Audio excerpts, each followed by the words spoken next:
Ajebutter, yeah. Omo Pastor, yeah.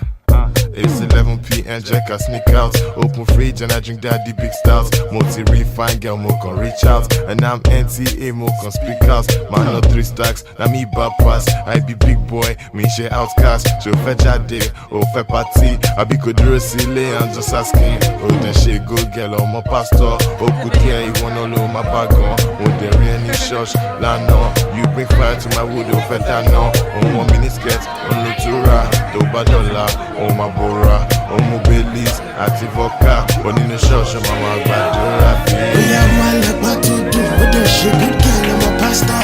Open day, you want all of my back on. With the girl in church, Lana, I wants me to buy her rose. She said that she's feeling naughty. I said that I'm really not sure. I swear that I've seen you before. I'm a pastor, show you what I'm What's good, people? So it's Dr. Beauty here. It's a new week. Got a lot of ish to do. So I'm getting ready to make a big move. I'm moving for my, what is that? Look at this. Something in my window. Hopefully it flies off. But anyway, I'm moving for clinicals down south. I'm not going to say where yet. I just want to keep that a surprise until I get there. But guaranteed it's going to be a really cool place. I hope to make a lot of cool memories there. And until then, I got a lot of stuff to do. As I said, I got to like ship my stuff down there, ship my car, ship all my crap down there, and move into a new apartment with 3 other people who I have no idea who they are. So that should be interesting, but I'm pretty easy to get along with, so I'm not worried about that. But yeah, so I gotta run some errands today, and I will check back in later. Morning. Doesn't get any more real than this, does it? Woke up maybe 15 minutes ago, brushed my teeth, washed my face. So I'm gonna shower and get this day started. But before I do, I just wanted to encourage anyone out there who's been, I don't know, downing themselves or going through anything tough. Just keep your head up. Keep your head up, because things do get better. Life is full of ups and downs. You just gotta be faithful through it all. That's really all you can do. So I'm gonna go get ready, and I will be back shortly. Ooh, yeah, look at this. I gotta get my nails done.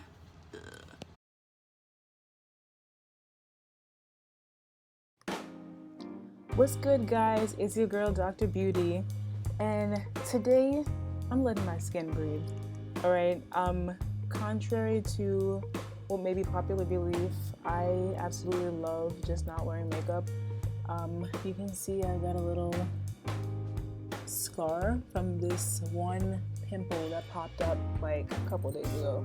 And yo, like, I don't know if anyone else is out there like that, but for me, I was never that person that had like crops of pimples. You know, it's like 99.9% of the time, fine girl, no pimple. And then one day I just wake up with like this huge zit. Like, it's usually on my forehead or like on my chin or like somewhere very conspicuous, and it's like whatever. At that point, you just gotta let your skin breathe, because like putting on makeup on top of that, yeah, it may make it a little bit less visible, but it's like your skin can't breathe and it can't heal. So it's just a process, you know. And I guess during adulthood, your skin changes a little bit. So some days it behaves, some days it doesn't. I use that mask. If you go back to my Aztec mask tutorial, you'll see the mask I'm talking about, but it's very effective.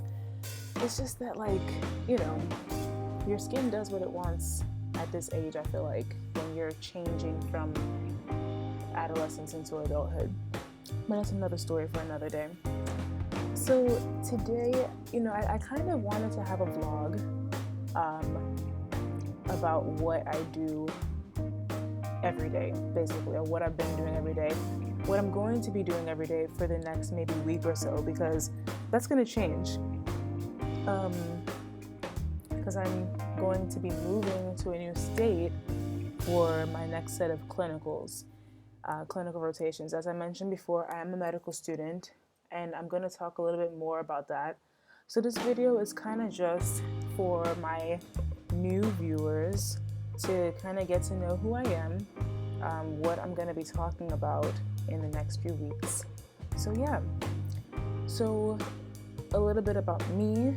I'm originally from Austin, Texas, and I moved to Philadelphia in I think it was 5th grade. It was actually shortly,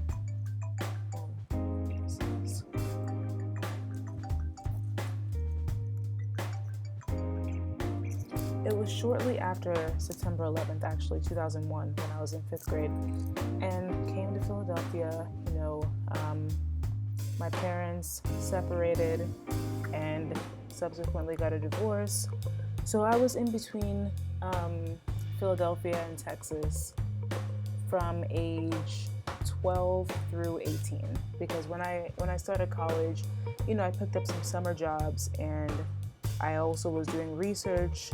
I went to Penn State University, so I was doing research up at the main campus, and I wasn't able to travel for the 2 months at a time that the court wanted me and my brother to do that.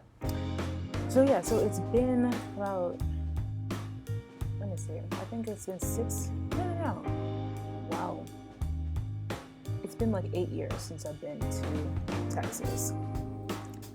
So yeah, so I've been here. I got into a Caribbean medical school. I was one of those students who had seen a lot of, older friends who had started their degree program later on, especially for some reason for minority students. It took us at least a year gap to get into med school. I feel like there wasn't that much support from the counselors. There wasn't that much information.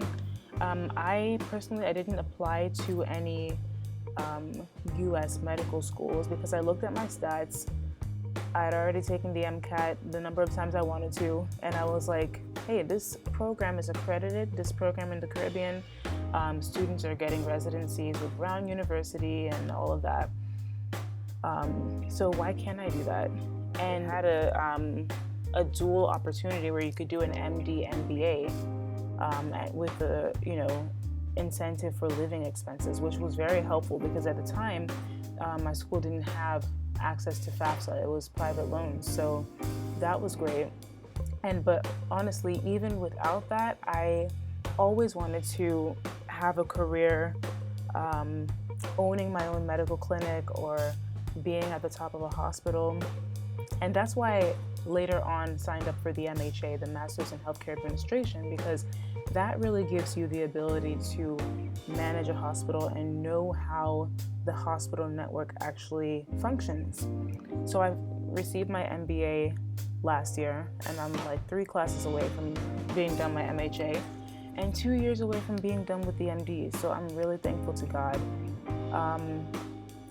The past year was a season like you wouldn't believe, and that's why I'm so happy and blessed to just be here in my true essence, not really hiding anything, and just sharing what I want in a constructive way where I feel like the Lord is leading me to do so.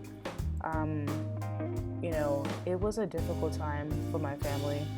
I came back from the islands from being done with basic sciences last April, I believe it was, either March or April. And during that year, I was, we have a comp that we pass before our step exam, taking our step 1. So I was doing that. I was also completing my last class in my MBA program. And during that time, things were just going left. My mom became ill, and she had to take off from work for an extended period of time, to the point that her doctor was like, okay, you cannot go to work. And keep in mind, this was last July 2016. He said, you cannot go to work until March of 2017. And her employer let her go before that time in February. So that was messed up. Ask us how we got from month to month without any type of assistance, except for, a few family members here and there helping out the way they could. It's just God. Honestly, God was our source. And this period really, it showed me who my true friends were. A lot of people didn't really care to ask, okay, I've seen she's kind of fallen off the map. What happened?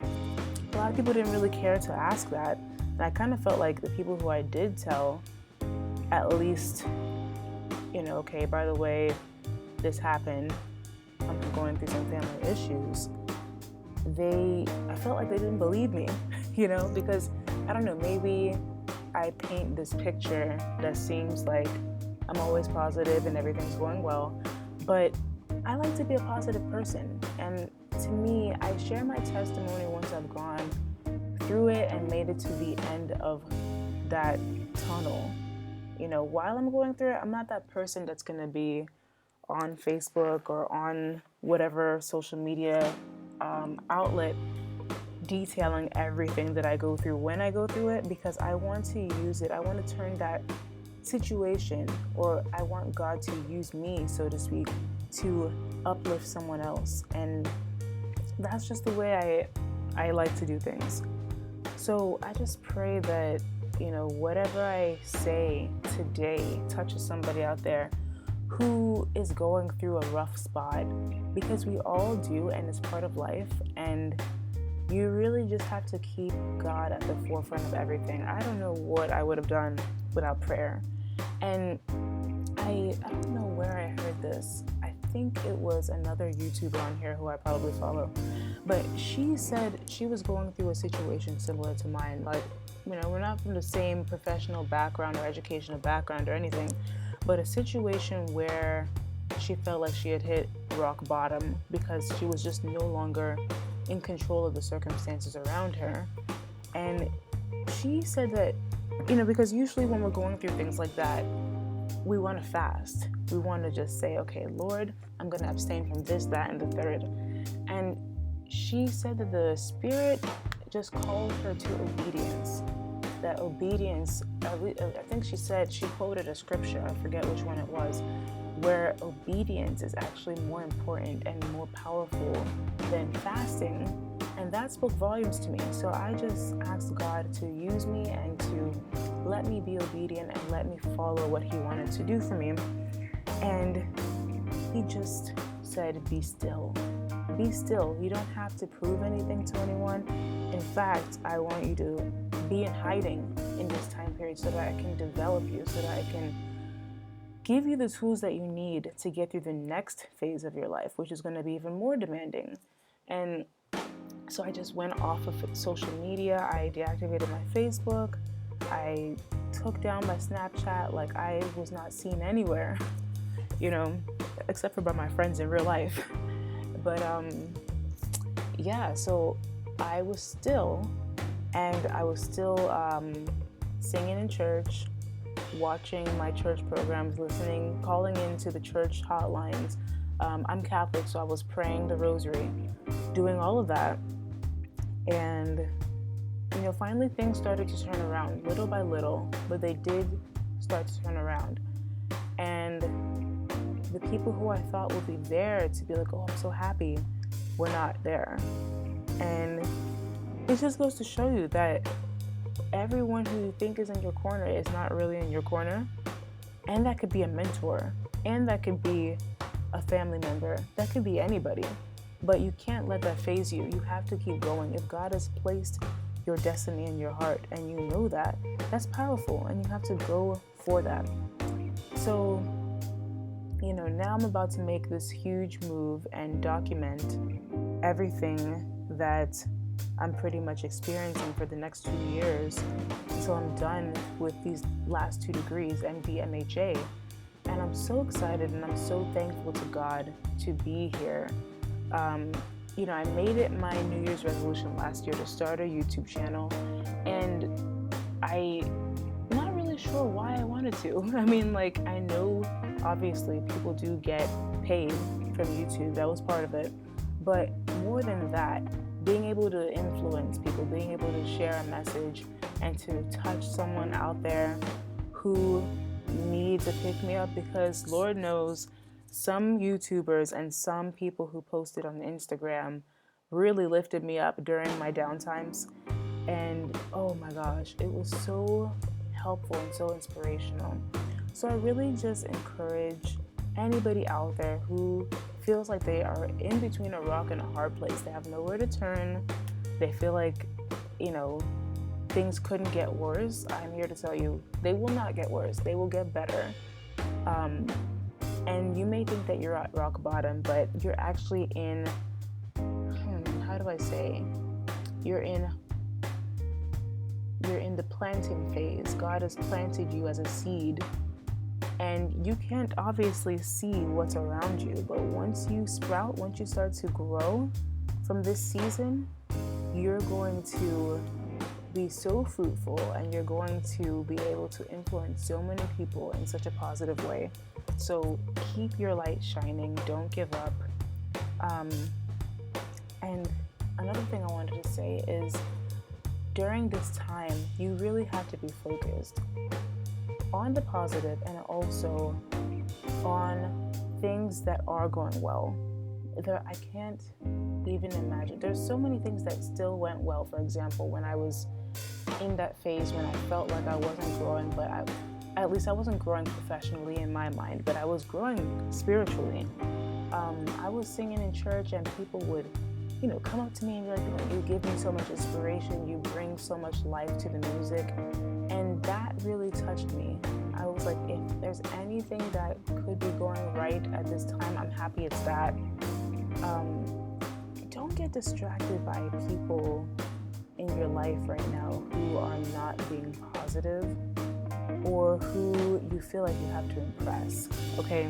And I really am directing this towards relationships, during this time I was getting to know somebody, and it was so frustrating because that person I don't think they were deep enough to understand the complexity that is me.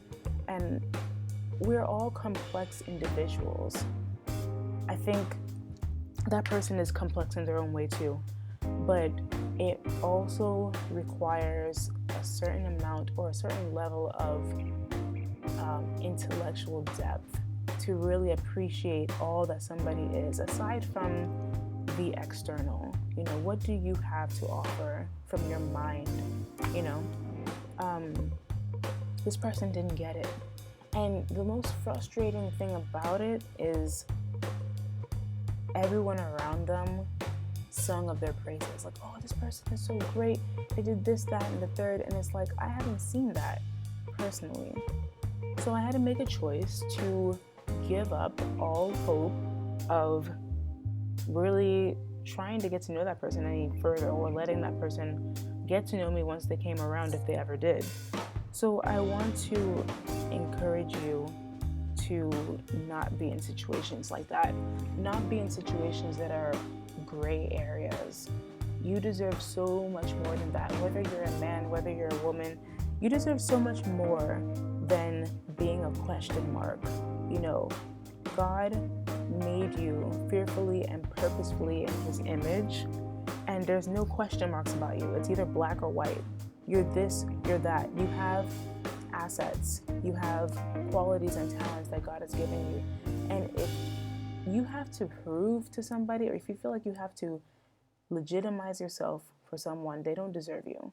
They really need to just see that from day one. That's what they mean when they talk about love at first sight. I do believe in that, and it's not necessarily some mushy concept. It's like someone who sees you totally for who you are, and they're like, wow, this person is perfect for me. They're not perfect per se, but they're perfect for me. They have these qualities that I would like to nurture, and they have the ability to bring out my best qualities. So if you're not seeing that and you're still like, what is this? No, you should not be in situations where there's ambiguity. You should be in situations that you're certain about, because you know your path, and those are only distractions.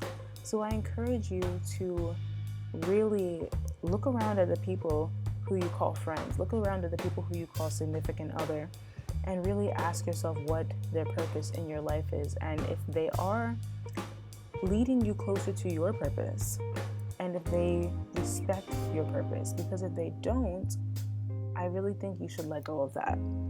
And it really, I'm not gonna lie, it takes a lot of strength to be able to say, okay, I'm done with this person. And you can pray for them, you can love them from a distance, but it takes a lot of strength to be able to really cut someone out of your life. And there's nothing wrong with that. It's kind of like somebody cutting a tumor. Like, it's, I don't know if it's that drastic, but, or some type of parasite or leech. And yeah, you guys have been together for how long? But what are you really getting from them? Or are they sucking out your energy? Are they sucking out your life force? So, yeah, I mean, I feel like I'm kind of rambling, but my point is, you know, you may be in a season right now where you feel like you're alone. You feel like you have no friends, but try to be on the upside of everything. Try to say, okay, I can categorize people as acquaintances. I do have a few people to count on. And if you don't have anybody to count on, you can count on the Most High God. All right? And that should be enough to encourage you to keep going towards your goals. Don't ever accept second place. Don't ever accept being a question mark in somebody's life, because you know what you bring to the table. And if that person's not sure that's good enough for them, then move on. And don't try to stay and prove that to them. You don't have to prove anything to anyone, especially when you're going through a season where God is molding you into the person that He ordained you to be. The only person that you have to check for approval is God. And guess what? He already loves you the way you are.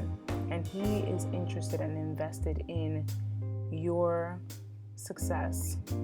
So the next thing you want to do is find friends, find significant others who are going to continue to build on that respect for the kingdom for you, not people who are going to take that away. So that's really what I learned this season about myself, is that I have to be comfortable with being alone sometimes. And I'm not just talking about being single, but being alone, period, in this world. Not having people supporting you when you need them the most. Not having people understand or empathize with your situation. It's not like you're making excuses, but you know, we all go through things. We're human, and we're going to be affected by our trials.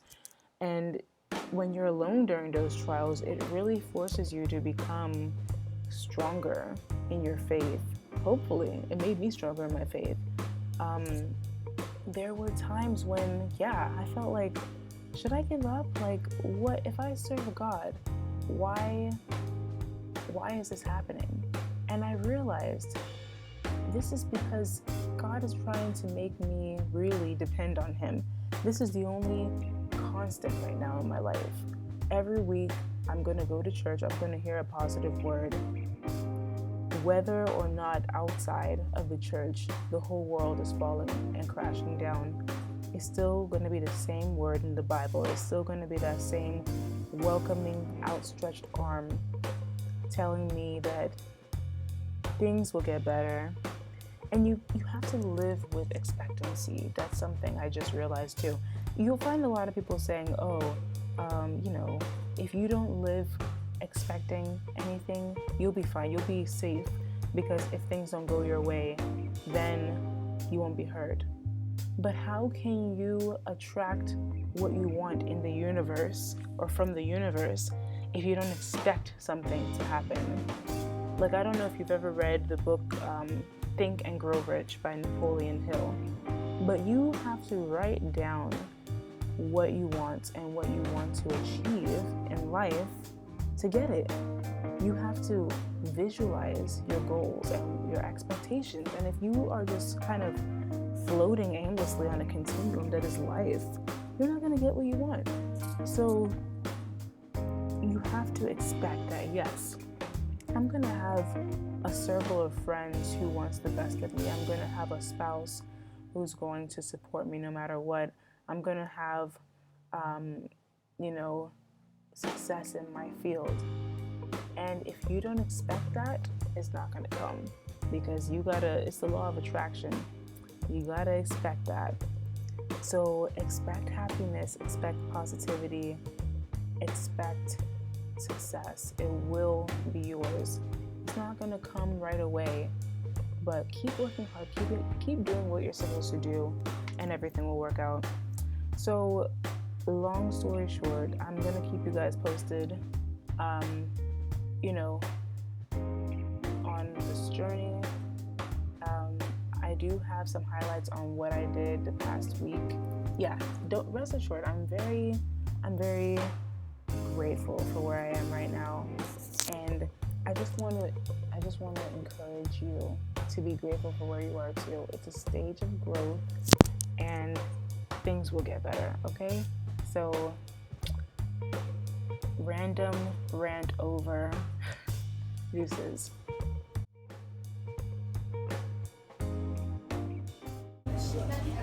Cinnamon roll looks so good with the way my diet is set up.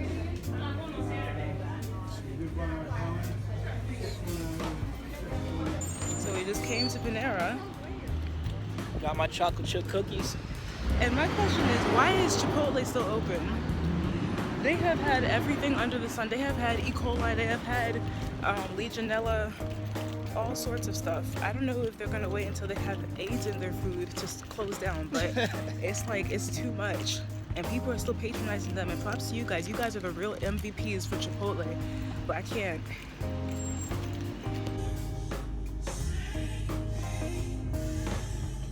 Always listen to gospel music in the car, but don't videotape and drive. It's a green light. Goodbye.